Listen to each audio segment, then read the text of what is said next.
시청자 여러분 안녕하십니까. 국방인사대 시간입니다.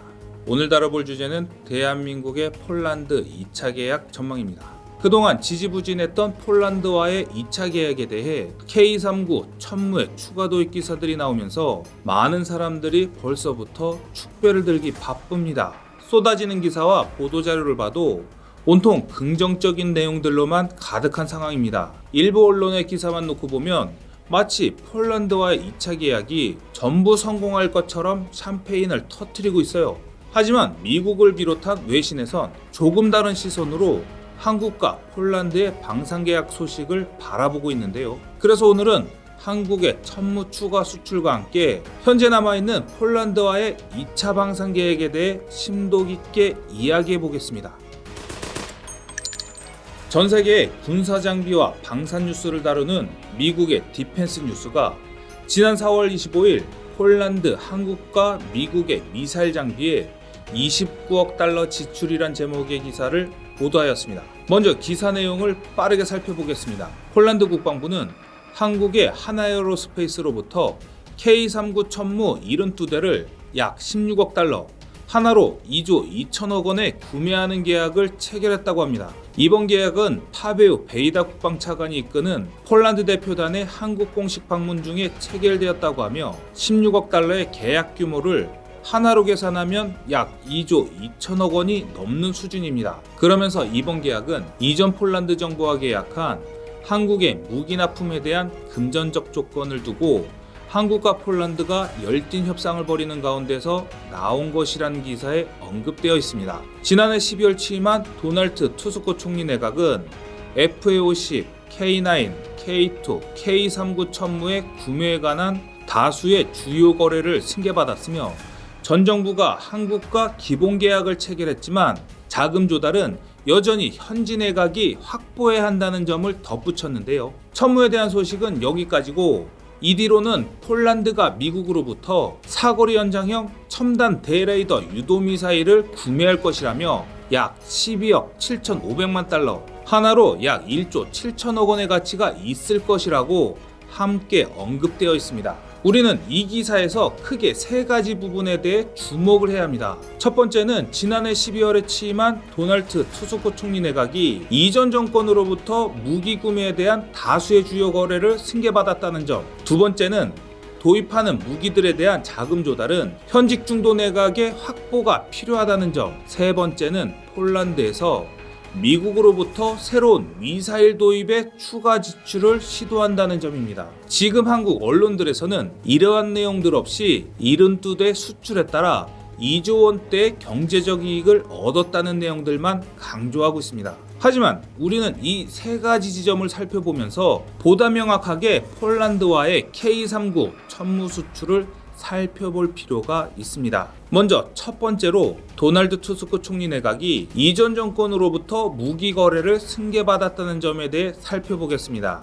한국과 폴란드와의 방산 계약은 지금의 투스코 내각이 체결한 게 아닙니다. 이전 여당이었던 법과정의에서 계약을 체결했는데요. 그런데 2023년 말에 진행되었던 총선에서 폴란드의 정권 교체가 이루어졌습니다. 그런데 교체된 폴란드 정권의 성향이 친EU 성향으로 유명했던 게 한국에겐 좋지 않은 소식이었습니다.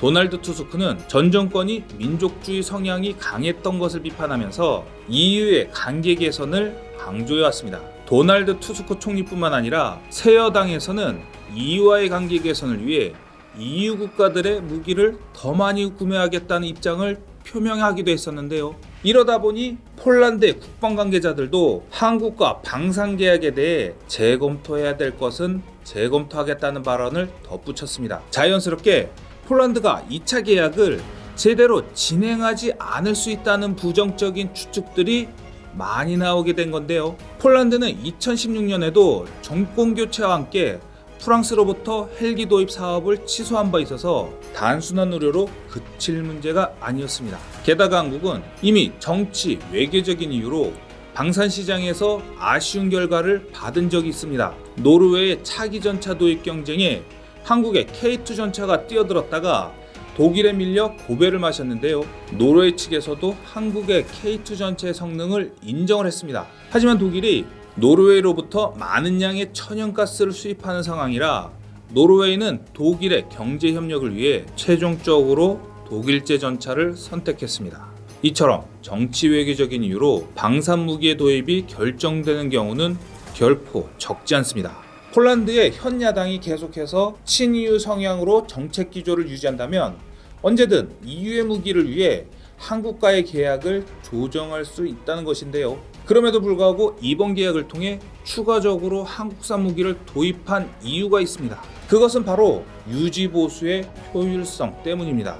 새로운 무기 체계를 구입함에 있어서 유지 보수의 효율성은 굉장히 중요한 문제입니다. 무기 체계가 다양해지면 그만큼 정비 과정에서 들어가는 전문 인력 양성 시간, 부품 호환성 문제, 유지 비용 증가 등 문제가 점점 늘어나기 마련인데요. 그렇기 때문에 되도록 효율적인 유지 보수와 무기 체계 유지를 위해선 통일된 무기 체계를 구축하는 것이 매우 중요합니다.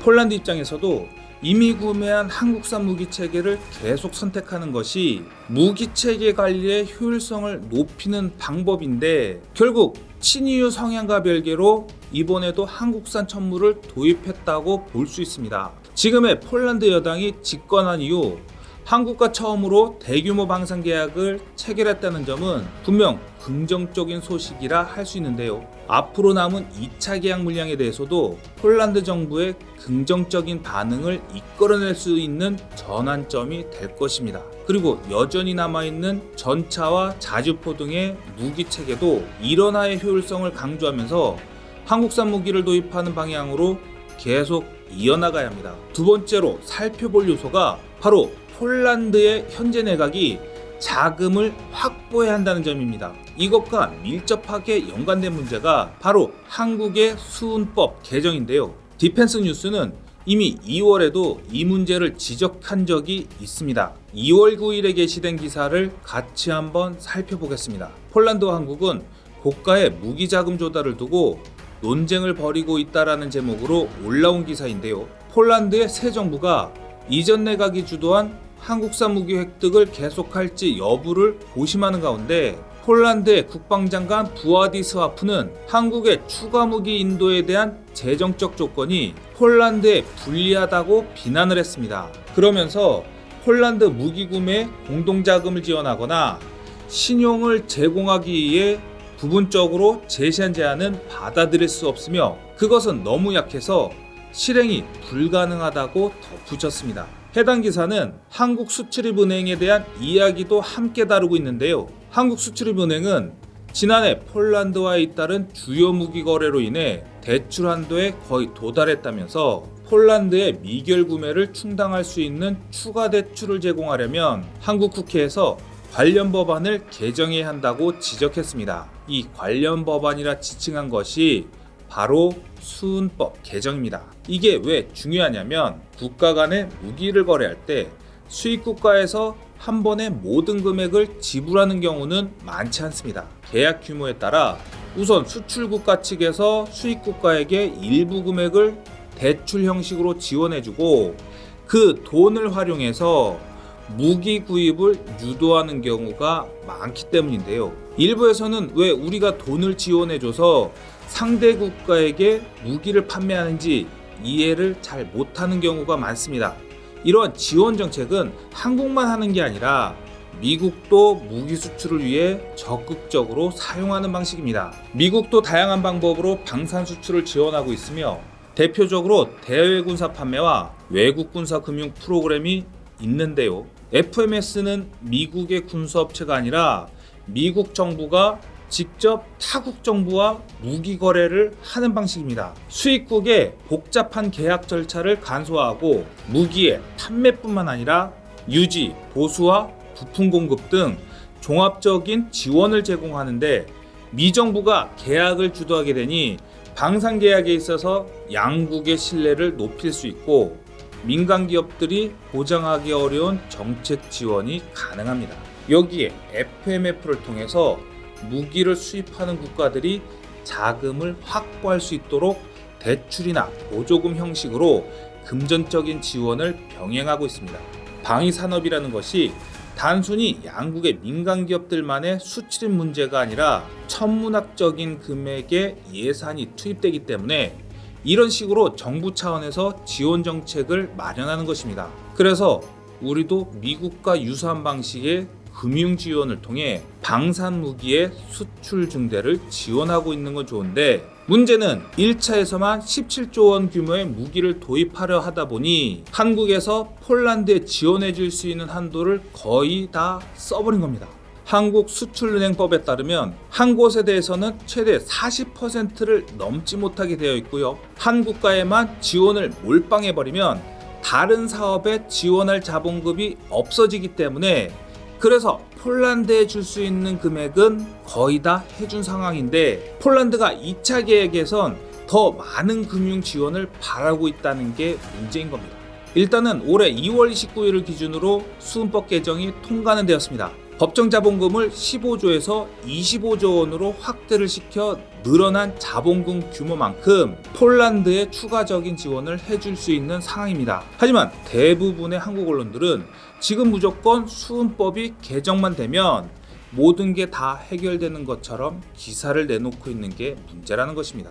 방산 기사들을 살펴보면 수은법이 개정되었으니 한국 방산 수출이 무조건 더 활성화될 것이라는 희망찬 전망들만 내놓고 있습니다. 그런데 이걸 자세히 들여다보면 반드시 그런 건 아닙니다. 우선 폴란드 측에서는 이번 K39 천무 계획에 대해서는 오는 11월까지 한국과 폴란드 간에 별도의 금융 계약이 체결되어야만 계약의 효력이 발휘한다는 단서를 붙였습니다. 그러니까 이 금융계약이 체결되기 전까지 천무가 무조건 팔린다는 게 아닙니다. 게다가 수은법이 개정은 되었지만 그만큼의 실탄이 채워진 상황도 아닙니다. 늘어난 금액만큼 실제 자본이 채워져야 하는데 이것도 앞으로 예의주시해야 하는 문제라는 것이죠. 폴란드는 30-40조에 육박하는 2차 계약 중에서 20조 이상의 금융 지원을 원하는데요. 이걸 맞추려면 아직은 더 많은 제도 개선과 자본금이 필요한 겁니다. 첫 번째 문제와 연결지어서 분석해보자면 폴란드의 새 내각은 한국 무기에 대해 아직까지 신중한 태도를 보이고 있는 상황이라는 것입니다. 만약 한국이 금융 지원을 제대로 못해준다면 아예 남은 계약을 파기하고 EU 쪽으로 돌아설 가능성이 높고, 반대로 우리가 천무 계약으로 물꼬를 잘 터준다면 남은 2차 계약에 더욱 탄력이 붙을 수 있는 기로에 놓인 상황입니다. 이 부분에 대해서는 정책 당국에서 지속적인 관심을 가지며 지원책을 마련할 필요가 절실합니다. 세 번째는 폴란드에서 미국으로부터 AIRGM-ER 미사일 360발을 구매하는 승인을 받았습니다. 예상 계약 규모가 약 12억 7,500만 달러 규모로 72대의 K39 천무 도입에 들인 16억 달러보다 조금 낮은 수치인데요.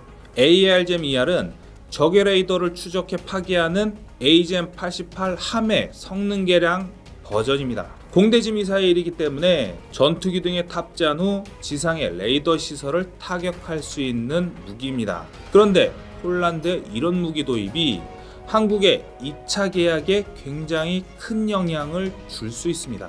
한국은 K9, K2, K39 천무 같은 지상 화력 위주로 수출을 하는데 왜 공대지 미사일에 수출 타격을 받느냐고 하실 수 있습니다. 하지만 무기를 도입하는 데 있어서 전체 예산은 당연히 한정되어 있습니다. 한정된 예산을 가지고 무기를 도입하다 보면 다른 무기의 도입을 위해 예산 조정과 도입 물량의 축소가 상당히 자주 일어나는데요. 폴란드는 지난해부터 상당히 많은 양의 미국산 미사일을 구입하고 있습니다. 공대지 미사일뿐만 아니라 대한 미사일 등에도 20억 달러 이상의 지출을 아끼지 않고 있습니다. 디펜스 뉴스는 2023년 9월 6일에 폴란드 20억 달러 거래로 수백 개 해군 타격 미사일 구입이란 기사를 게시하며 공식적으로 전한 바 있습니다. 이러한 폴란드의 미사일 도입은 러시아와 우크라이나 전쟁 이후 주변에 인접한 국가들이 미사일 체계를 확충하는 것과 괴를 같이 합니다. 러시아 우크라이나 전쟁에서